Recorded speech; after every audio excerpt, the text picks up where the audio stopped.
Hi ನಮಸ್ಕಾರ, ನಾನು ನಂದನ್. ನೀವು ನೋಡ್ತಾ ಇದ್ದೀರಾ ನಮ್ಮ ಇಷ್ಟ.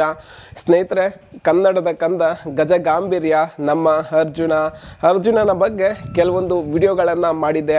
ಆ ಒಂದು ವಿಡಿಯೋಗಳಿಗೆ ಪದೇ ಪದೇ ಕೇಳಿದ ಪ್ರಶ್ನೆ ಏನು ಅಂತಂದರೆ, 1968ರಲ್ಲಿ ಅರ್ಜುನನನ್ನು ಕೆಡ್ಡ ಆಪರೇಷನ್ ಮುಖಾಂತರ ಸೆರೆ ಹಿಡಿತಾರೆ.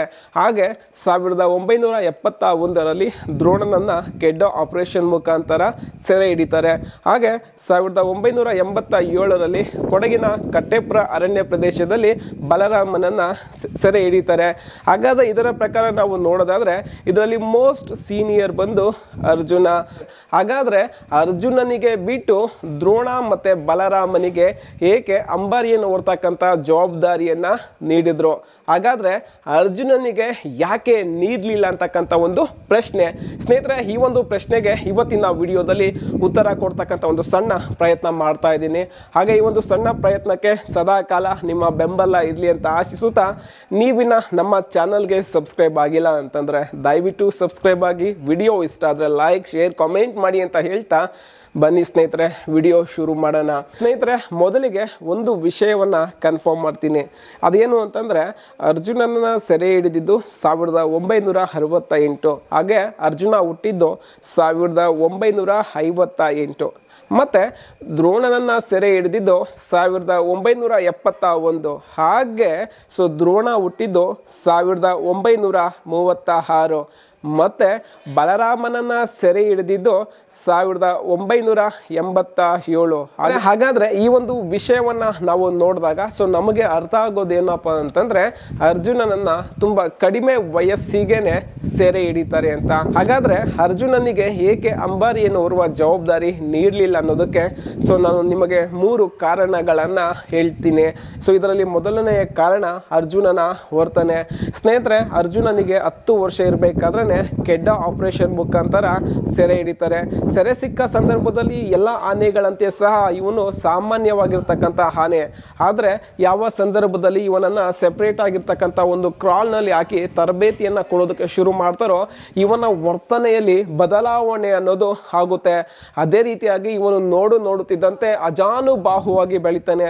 ಇವನ ಎತ್ತರ 2.95 ಮೀಟರ್. ಹಾಗೆ ತೂಕ ಅರ್ಜುನ ಒಂದು 15-20 ವರ್ಷ ಇರಬೇಕಾದ್ರೆ 4000 kg ಹೆಚ್ಚಾಗ್ತಾನೆ. ಯಾವಾಗ ತನ್ನ ದೇಹದಲ್ಲಿ ಭಾರಿ ಬದಲಾವಣೆ ಅನ್ನೋದು ಆಗುತ್ತೋ, ಅರ್ಜುನನಿಗೆ ಅದೇ ರೀತಿಯ ಒಂದು ಮೈಂಡ್ ಸೆಟ್ ಅನ್ನೋದು ಅಲ್ಲಿ ಸೆಟ್ ಆಗಿಬಿಡುತ್ತೆ. ಯಾವತ್ತೂ ಸಹ ಯಾರಿಗೂ ಅವನು ಭಯ ಬೀಳ್ತಾನೆ ಇರಲಿಲ್ಲ.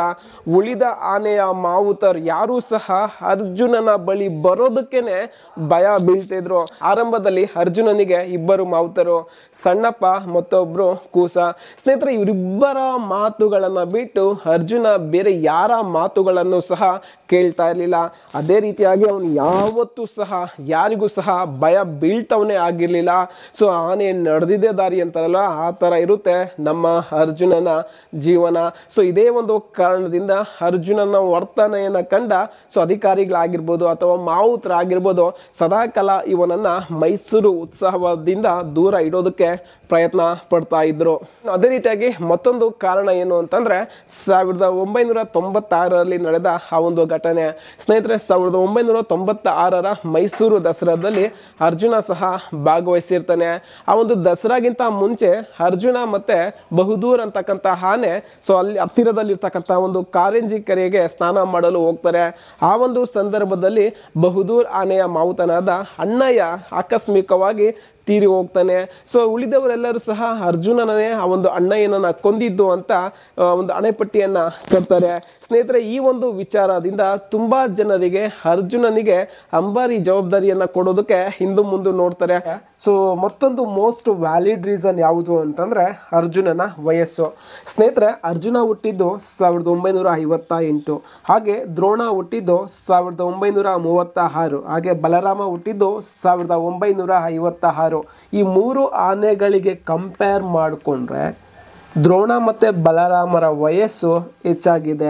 ಸೊ ವಯಸ್ಸು ಹೆಚ್ಚಾದೆ ಅಂತಲ್ಲ, ಅನುಭವ ಹೆಚ್ಚಾಗುತ್ತೆ. ಅನುಭವ ಯಾವಾಗ ಹೆಚ್ಚಾಗುತ್ತೋ ಅಲ್ಲಿ ವರ್ತನೆಯಲ್ಲಿ ಭಾರಿ ಬದಲಾವಣೆ ಅನ್ನೋದು ಆಗುತ್ತೆ. ಸೊ ಇದೇ ಕಾರಣದಿಂದ ದ್ರೋಣ ಮತ್ತು ಬಲರಾಮನ ವರ್ತನೆಗಳು ತುಂಬ ಮನುಷ್ಯ ಸ್ನೇಹಿಯಾಗಿರ್ತವೆ.